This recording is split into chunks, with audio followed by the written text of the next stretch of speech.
하나님의 말씀을 봉독하겠습니다. 신명기 12장 29절에서 32절까지의 말씀입니다. 구약성경 282면에 있습니다. 신명기 12장 29절에서 32절까지의 말씀입니다. 내 하나님 여호와께서 내가 들어가서 쫓아낼 그 민족들을 내 앞에서 멸절하시고 내가 그 땅을 차지하여 거기에 거주하게 하실 때에 너는 스스로 삼가 내 앞에서 멸망한 그들의 자취를 밟아 올무에 걸리지 말라. 또 그들의 신을 탐구하여 이르기를 이 민족들은 그 신들을 어떻게 섬겼는고 나도 그와 같이 하겠다 하지 말라. 내 하나님 여호와께는 내가 그와 같이 행하지 못할 것이라. 그들은 여호와께서 꺼리시며 가증히 여기시는 일을 그들의 신들에게 행하여 심지어 자기들의 자녀를 불살라 그들의 신들에게 드렸느니라. 내가 너희에게 명령하는 이 모든 말을 너희는 지켜 행하고 그것에 가감하지 말지니라. 아멘. 가나안 땅은 가나안 거민과의 전쟁을 통하여서 정복해야 하는 땅입니다. 그러나 하나님께서는 이미 이 가나안 땅을 이스라엘 백성들에게 주기로 작정하셨기 때문에 이스라엘 백성들은 이 가나안 땅을 차지한 것으로 여겨야 합니다. 그렇기 때문에 가나안 전쟁을 앞두고 있는 이스라엘 백성들은 이 전쟁에서 승리하려면 어떻게 해야 되는가라고 하는 것을 고민할 것이 아니라 그 땅에서 어떻게 살아야 할 것인가라고 하는 것이 그들의 진정한 고민이 되어야 합니다. 어떻게 살아야 하는가라고 하는 질문의 의도도 달라야 합니다. 우리가 어떻게 하면 잘 먹고 잘 살 수 있는가라고 하는 먹고 사는 문제이거나 혹은 우리가 어떻게 하면 많은 적들 가운데에서 우리의 안전을 확보할 수 있는가라고 하는 문제여서는 안 됩니다.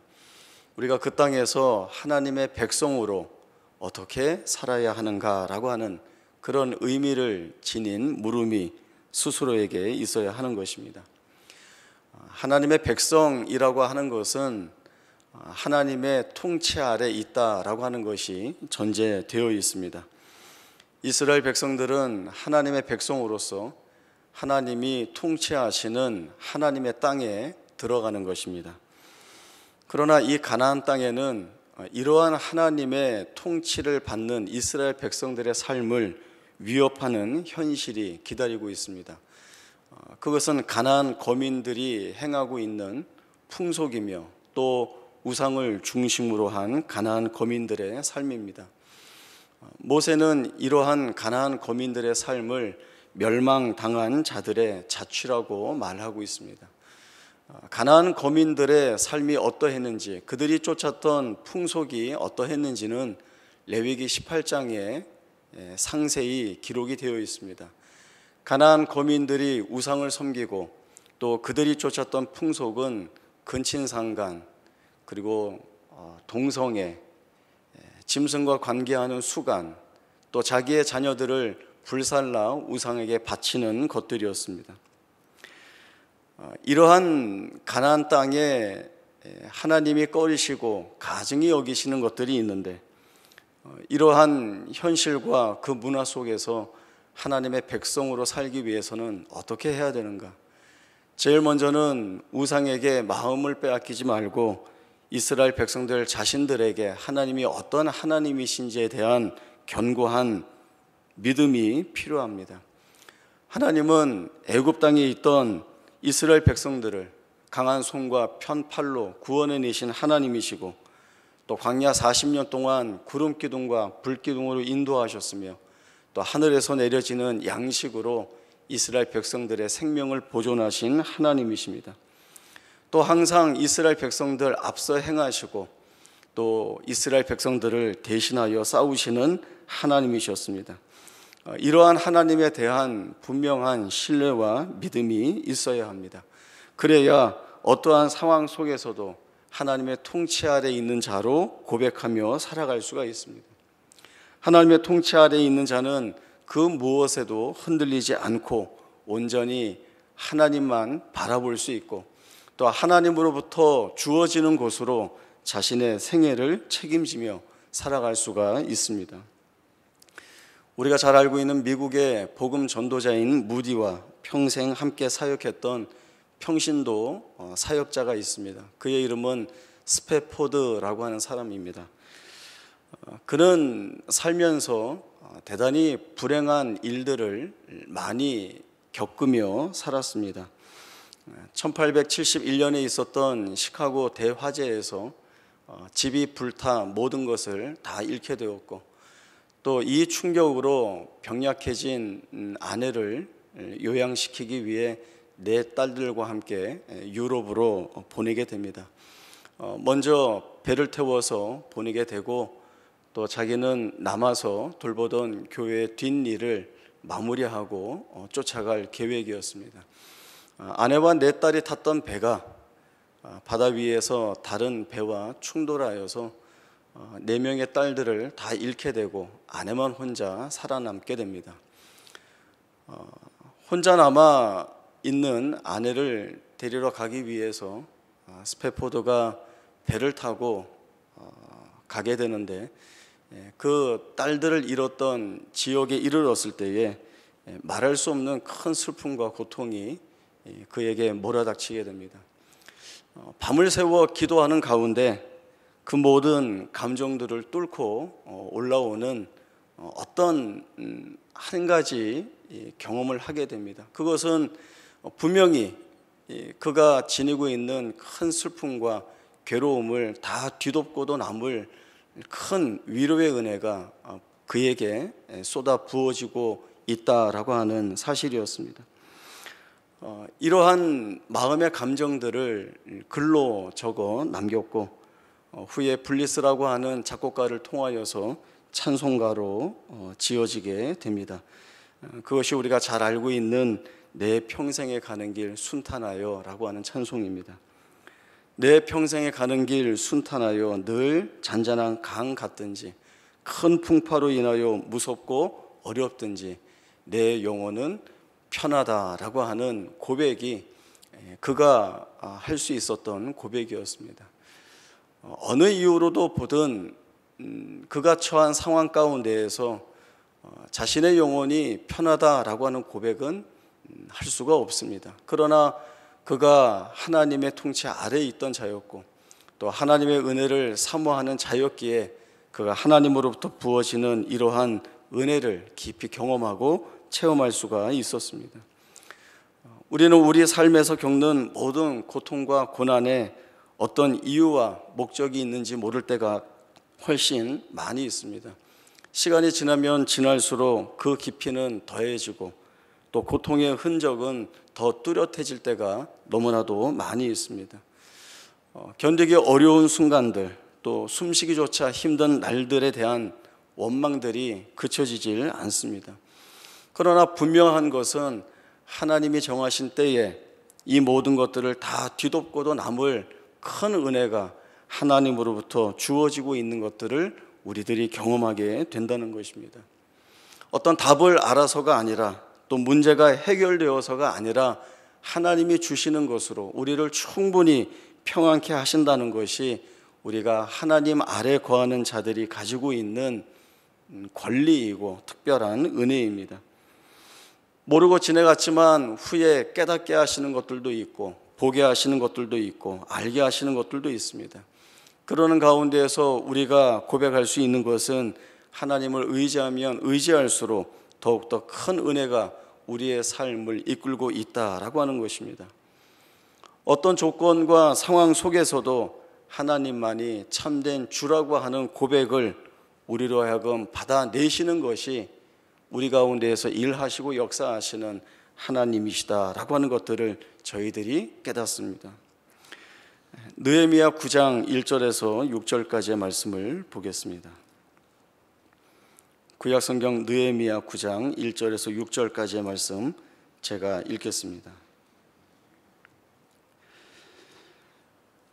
그달 20 날에 이스라엘 자손이 다 모여 금식하며 굵은 베옷을 입고 티끌을 무릅쓰며 모든 이방 사람들과 절교하고 서서 자기의 죄와 조상들의 허물을 자복하고, 이날에 낮 4분의 1은 그 제자리에 서서 그들의 하나님 여호와의 율법책을 낭독하고, 나 4분의 1은 죄를 자복하며 그들의 하나님 여호와께 경배하는데 레위 사람 예수아와 바니와 감미엘과 스바냐와 분니와 세레바와 바니와 그나니는 단에 올라서서 큰 소리로 그들의 하나님 여호와께 부르짖고 또 레위 사람 예수아와 감미엘과 바니와 하삼리아와 세레바와 호디야와 스바냐와 부다히아는 이르기를 너희 무리는 마땅히 일어나 영원부터 영원까지 계신 너희 하나님 여호와를 송축할지어다. 주여 주의 영화로운 이름을 송축하올 것은 주의 이름이 존귀하여 모든 송축이나 찬양에서 뛰어남이니이다. 오직 주는 여호와시라. 하늘과 하늘들의 하늘과 1월 성신과 땅과 땅 위의 만물과 바다와 그 가운데 모든 것을 지으시고 다 보존하시오니 모든 천군이 주께 경배하나이다. 아멘. 느헤미야의 내용은 두 부분으로 나누어 볼 수 있습니다. 전반부인 1장에서 7장까지는 포로에서 돌아온 이스라엘 백성들이 예루살렘 성벽을 재건하는 내용입니다. 그리고 후반부인 8장에서 13장까지는 에스라와 느헤미야를 중심으로 해서 이스라엘 백성들이 신앙 공동체로서 자신들의 신앙을 회복하고 개혁하는 과정을 다루고 있습니다. 저희는 서론 부분만 읽었지만 느헤미야서 9장 전체의 말씀을 보면 하나님은 이스라엘 백성들의 끊임없이 반복되는 죄악에도 불구하고 그들을 끝까지 용서하시고 참으신다는 말씀이 나오고 있습니다. 그렇게 하나님이 하시는 이유는 자신의 언약에 열심을 다하시는 하나님의 신실하심을 우리에게 보여주고 있는 것입니다. 하나님께서 이스라엘의 역사에 어떻게 임해 오셨는지 또 어떻게 인도해 오셨는지 자세히 선포하고 있습니다. 애굽에서 고난 받는 것을 감찰하시어 찾아가시고 광야에서 구름과 불기둥으로 인도하시고 또 시내산에서 강림하여 영광 중에 말씀을 주시는 하나님이십니다. 이 하나님이 이스라엘 백성들이 하나님의 은혜를 구할 때에 또 하나님의 찾아오심을 필요로 할 때마다 먼저 찾아오셔서 도우시고 그리고 말씀을 주시고 은혜를 주시는 것입니다. 이뿐만이 아닙니다. 같은 느헤미야서 9장 23절부터 33절까지의 말씀을 저희들이 보면 하나님이 어떠한 하나님으로 이스라엘 가운데 더 역사하셨는지를 분명하게 볼 수 있습니다. 느헤미야 9장 23절부터 말씀 제가 보겠습니다. 주께서 그들의 자손을 하늘의 별같이 많게 하시고 전에 그들의 열조에게 들어가서 차지하라고 말씀하신 땅으로 인도하여 이르게 하셨으므로 그 자손이 들어가서 땅을 차지하되 주께서 그 땅 가나안 주민들이 그들 앞에 복종하게 하실 때에 가나안 사람들과 그들의 왕들과 본토 여러 족속들을 이들의 손에 넘겨 임의로 행하게 하시매 그들이 견고한 성읍들과 기름진 땅을 점령하고 모든 아름다운 물건이 가득한 집과 판 우물과 포도원과 감람원과 허다한 과목을 차지하여 배불리 먹어 살찌고 주의 큰 복을 즐겨 싸우나 그들은 순종하지 아니하고 주를 거역하며 주의 율법을 등지고 주께로 돌아오기를 권면하는 선지자들을 죽여 주를 심히 모독하였나이다. 그러므로 주께서 그들을 대적의 손에 넘기사 그들이 곤고를 당하게 하심에 그들이 환난을 당하여 주께 부르짖을 때에 주께서 하늘에서 들으시고 주의 크신 긍휼로 그들에게 구원자들을 주어 그들을 대적의 손에서 구원하셨거늘 그들이 평강을 얻은 후에 다시 주 앞에서 악을 행함으로 주께서 그들을 원수들의 손에 버려두사 원수들에게 지배를 당하게 하시다가 그들이 돌이켜 주께 부르짖음에 주께서 하늘에서 들으시고 여러 번 주의 긍휼로 건져내시고 다시 주의 율법을 복종하게 하시려고 그들에게 경계하셨으나 그들이 교만하여 사람이 준행하면 그 가운데에서 삶을 얻는 주의 계명을 듣지 아니하며 주의 규례를 범하여 고집하는 어깨를 내밀며 목을 굳게 하여 듣지 아니하였나이다. 그러나 주께서 그들을 열해 동안 참으시고 또 주의 선지자들을 통하여 주의 영으로 그들을 경계하시되 그들이 듣지 아니하므로 열방 사람들의 손에 넘기시고도 주의 크신 긍휼로 그들을 아주 멸하지 아니하시며 버리지도 아니하셨사오니 주는 은혜로우시며 불쌍히 여기시는 하나님이심이니이다. 우리 하나님이여 광대하시고 능하시고 두려우시며 언약과 인자하심을 지키시는 하나님이여 우리와 우리 왕들과 방백들과 제사장들과 선지자들과 조상들과 주의 모든 백성이 아수르 왕들의 때로부터 오늘까지 당한 모든 환난을 이제 작게 여기지 마옵소서. 그러나 우리가 당한 모든 일에 주는 공의로우시니 우리는 악을 행할사오나 주께서는 진실하게 행하셨음이니이다. 아멘. 이 느헤미야 말씀은 오늘 신명기 말씀과도 연결이 됩니다. 이스라엘 백성들이 하나님을 떠나 무수히 많은 죄악 가운데 빠져 있을 때에도 하나님께서는 자기 백성에게 은혜 베풀어 주시기를 멈추지 않으셨습니다. 목을 굳게 하여 하나님 앞에서 패역할 때에도 은혜로우시며 긍휼하시며 더디 노하시며 인자가 풍부하신 하나님은 여러 번 참으시고 자기 백성을 돌이키시기 위해 일하고 역사하셨습니다. 성경이 끊임없이 우리에게 증언하고 있는 것은 하나님이 바로 이런 하나님이시다라고 하는 사실입니다.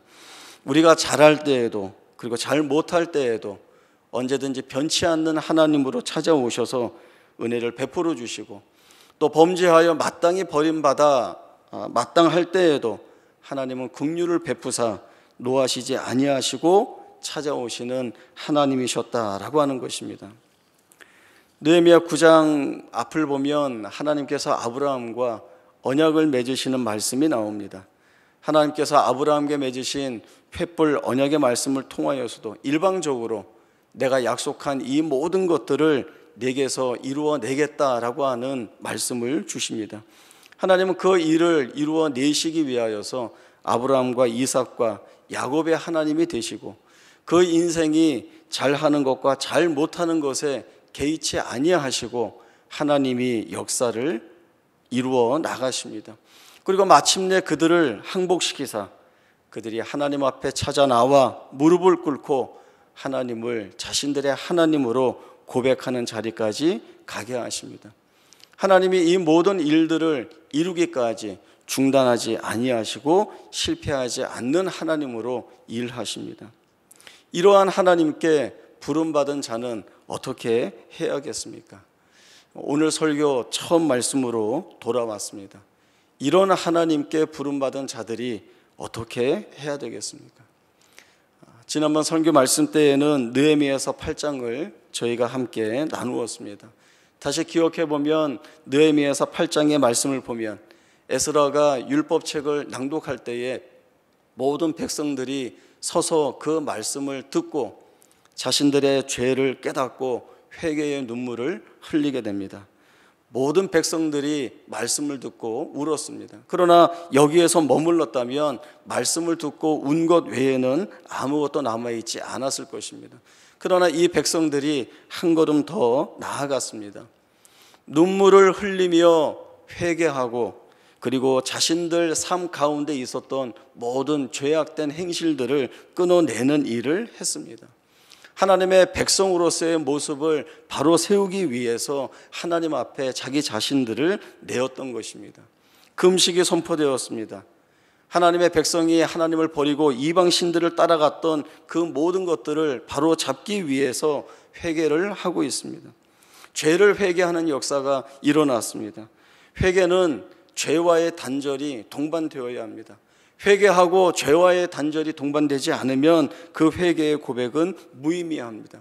이스라엘 백성들은 회개했습니다. 그리고 죄를 참여하는 자로서 자신들의 악한 행실을 다 끊어내고 오로지 하나님만의 은혜를 구하면서 그 하나님 앞에 섰습니다. 바로 이렇게 섰을 때에 하나님이 이스라엘 백성들에게 주시는 말씀은 여호와로 인하여 기뻐하라 라고 하는 말씀입니다. 하나님이 자기 백성에게 이런 하나님으로, 이러한 은혜를 주시는 하나님으로 찾아오시는 줄을 우리가 깨닫게 되면 내 삶에서 고백되어지는 하나님은 어떠한 하나님으로 고백되어져야 하는지를 우리가 잘 알게 됩니다.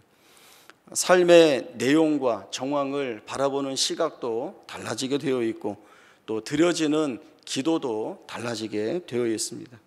우리 그렇게 기도하고 자신의 생애를 살폈던 다윗의 기도를 한번 찾아보겠습니다. 시편 27편입니다. 시편 27편 1절에서 14절까지의 말씀은 저와 여러분이 한 절씩 교독을 하겠습니다. 시편 27편 1절에서 14절까지의 말씀 한 절씩 교독합니다. 여호와는 나의 빛이요 나의 구원이시니 내가 누구를 두려워하리요.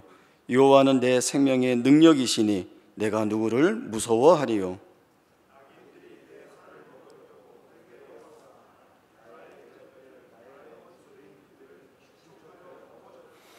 군대가 나를 대적하여 진칠지라도 내 마음이 두렵지 아니하며 전쟁이 일어나 나를 치려 할지라도 나는 여전히 태연하리로다.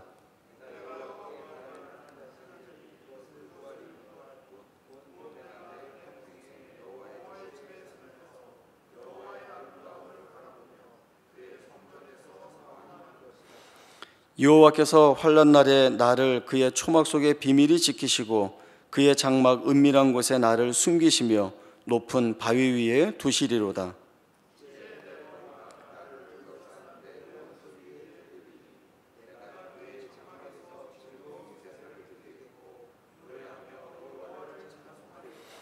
여호와여 내가 소리내어 부르짖을 때에 들으시고 또한 나를 긍휼히 여기사 응답하소서.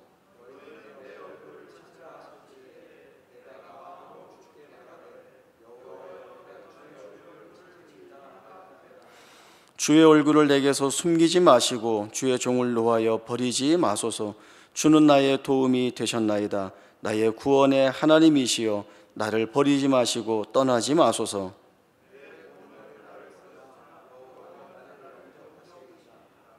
여호와여 주의 도를 내게 가르치시고 내 원수를 생각하셔서 평탄한 길로 나를 인도하소서.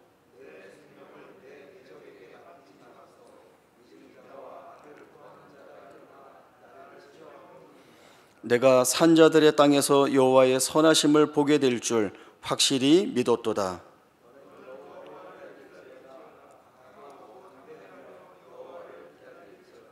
아멘. 다윗의 기도입니다.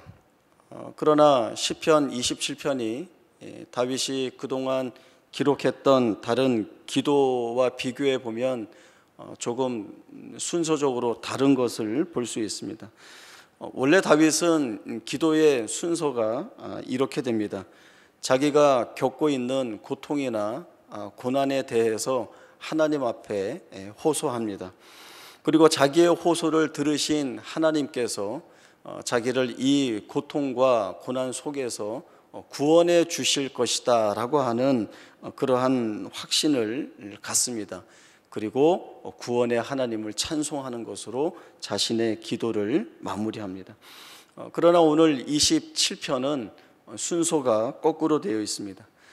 제일 먼저 고백되는 것이 하나님에 대한 절대적인 신뢰와 믿음을 드러내고 있습니다. 그리고 그 하나님을 찬송하고 그리고 마지막에 자기의 기도에 간구하는 내용을 요청하는 것으로 끝을 맺습니다. 다윗은 내가 누구를 두려워하리요 내가 누구를 무서워하리요 라고 말합니다. 그것은 자기가 힘이 있어서가 아니라 또는 자기가 힘이 있는 군대를 보유하고 있어서가 아니라 구원의 주체가 하나님이시기 때문에 자기는 두려워할 것이 없고 무서워할 것이 없다라고 하는 고백을 하고 있습니다. 사실 우리는 이러한 기도가 어렵다는 생각을 합니다. 우리가 살아가면서 겪는 많은 시험과 고난들 또 시련과 환난들이 많이 있는데 그 안에서 내가 어떻게 두렵지 않을 수 있겠는가? 그러한 것들은 우리가 경험하지 않고 그저 지나갔으면 좋겠다. 내가 겪지 않고 지나갈 수 있도록 하나님이 그런 은혜를 주셨으면 좋겠다라고 하는 간구가 우리가 할 수 있는 기도의 간구라고 생각합니다. 물론 그런 생각을 가질 수도 있겠습니다. 그러나 우리가 겪는 그 두려움을 우리가 헤어나올 수 없는 공포로만 여겨서 그 안에 두려워하는 자로 머물러 있다라고 한다면 그 안에서 내가 붙들 수 있는 것이 아무것도 없다라고 생각한다면 그것은 내가 하나님에 대하여 가지고 있는 믿음 또 이 하나님에 대하여 내가 어떤 신뢰를 가지고 있는가를 뒤돌아 봐야 할 것입니다. 하나님은 우리에게 닥친 위험이나 위기가 또 다른 하나님의 은혜를 경험하고 또 하나님께 더 가까이 나아가는 자리로 만들어 내십니다. 우리가 겪는 위험이나 위기를 뛰어넘어 오히려 하나님의 역사를 두드러지게 드러내고 또 보여주는 기회로 삼으시는 것입니다. 하나님이 그렇게 일하시죠. 우리가 사방으로 우겨쌈을 당하여도 쌓이지 아니하고 답답한 일을 당하여도 낙심하지 아니하고 박해를 받아도 버림받지 아니하고 거꾸로 뜨임을 당하여도 망하지 않게 하시는 것이 바로 하나님께서 우리의 삶 가운데에서 이루어내시는 일들입니다. 우리는 우리의 삶에 채워져 있었던 하나님의 이런 은혜 있는 역사들을 기억해 봅니다. 그렇게 일하신 하나님은 오늘도 그리고 내일도 변함없이 우리에게 찾아오셔서 하나님의 일들을 우리의 생애 가운데에서 해내실 것입니다. 세계보건기구가 팬데믹을 선언하면서 코로나19가 우리의 삶을 많이 바꾸어 놓았습니다. 개인 만남을 당분간 멈추고 외출도 자제하고 또 집에 머물러 있어야 한다라고 하는 사회적 거리두기 운동도 하고 있습니다. 아이들의 개학은 유례없는 4월 개학으로 연기되었고 이 아이들이 이유도 모른 채 밖에 나가지 못하고 집안에만 머물러 있습니다. 교회는 밀집 공간이라는 그리고 또 감염이 확산될 수 있는 매개가 될 수 있다는 이유로 인하여서 집회 제한 권고를 받고 있습니다. 전염병으로 인한 비상 시기에 하나님을 예배하는 신앙 공동체가 한 자리에 모여서 예배할 수 없는 것이 지금 우리의 현실이 되었습니다. 이러한 때에 각 가정에서 우리가 예배를 드리고 있습니다. 여느 때와 다른 하나님의 특별하신 은혜가 부어진다라고 하는 것은 우리가 보고 있고 깨닫고 있고 알고 있는 것이지만 이러한 때에 우리는 좀 더 다른 생각들을 많이 해보게 됩니다. 하나님의 백성으로서 하나님의 통치 아래 살고 있다, 그 통치에 따라 살고 있다라고 고백하는 우리가 정말 내 삶을 하나님 앞에 온전히 고정시키고 하나님의 말씀에 순종하기 위하여서 정말 피눈물 흘리며 애쓰게 살아왔는지를 뒤돌아봐야 할 것이고 또 내 삶에서 거룩하신 하나님을 드러내기 위해서 성령의 인도하심 속에 내 말이나 행동으로 내 자신을 다듬어 왔는지도 살펴봐야 할 필요가 있습니다. 성도 간의 교제 또 이웃과 형제들을 주께서 인자한 마음으로 긍휼하신 마음으로 자비하신 마음으로 돌아보신 것처럼 우리도 그 같은 마음으로 돌아봤는지도 저희들이 생각해 봐야 합니다. 많은 것들이 하나하나 우리의 삶 속에서 새로이 돌아보고 고백되어져야 할 내용들로 다가오고 있습니다. 이러한 때에 더욱 기도해야 하고 또 말씀 위에 우리의 삶을 견고하게 세우고 또 하나님의 은혜의 통치를 소망할 때라고 생각합니다. 하나님은 항상 우리를 먼저 찾아오셨습니다. 또 우리의 기대보다 더 크게 일하시고 더 많은 은혜들을 부어주셨습니다. 하나님이 책임지시는 인생으로 우리가 살고 있다. 하나님의 통치가 그 목적을 우리의 생애 가운데에서 이루어내시고 있다라고 하는 것들을 우리가 잘 알고 있습니다. 그러한 인생으로서 우리가 하나님 앞에 감사와 담대함을 가지고 살아갈 이유와 목적이 바로 여기에 있는 것입니다.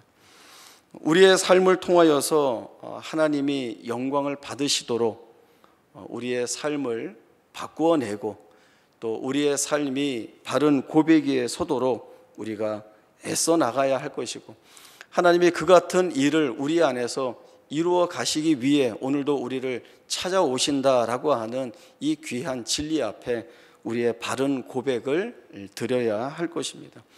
오늘 말씀들을 통하여서 이 바른 고백들이 우리 가운데 있기를 바라고 또 우리의 달라지는 삶과 또 신앙의 고백들을 통하여서 하나님 앞에 영광을 돌리는 인생으로 영광의 찬송이 되는 귀하고 복된 생애가 될 수 있기를 바랍니다. 기도하겠습니다. 하나님 아버지, 은혜를 감사합니다. 우리 가운데 찾아오셔서 은혜를 부어주시고 주와 동행하는 삶을 살아가는 복된 인생이 되도록 은혜 주신 것 감사합니다. 우리가 살아가면서 많은 시험과 시련과 고난과 고통이 있지만 그 모든 것들을 다 뚫어내고 부어주시는 은혜가 우리를 하나님의 통치 아래 거하는, 그리하여 하나님의 영광의 찬송이 되게 하시는 인생이 되게 하셨습니다. 그 하나님의 열심과 그 하나님의 임재와 동행하심이 우리의 인생을 책임지고 있기에 오늘도 우리는 우리에게 주어진 시간들을, 또 우리에게 주어진 삶의 정황들을 믿음을 가지고 하나님만 바라보며 담대히 걸어나가고자 합니다. 이 걷는 인생의 길 가운데 우리 하나님 약속 주신 것처럼 찾아오셔서 함께하여 주시고 승리하며 살아갈 수 있는 복된 생애가 되도록 축복하여 주옵소서. 거룩하신 예수님의 이름으로 기도하옵나이다. 아멘.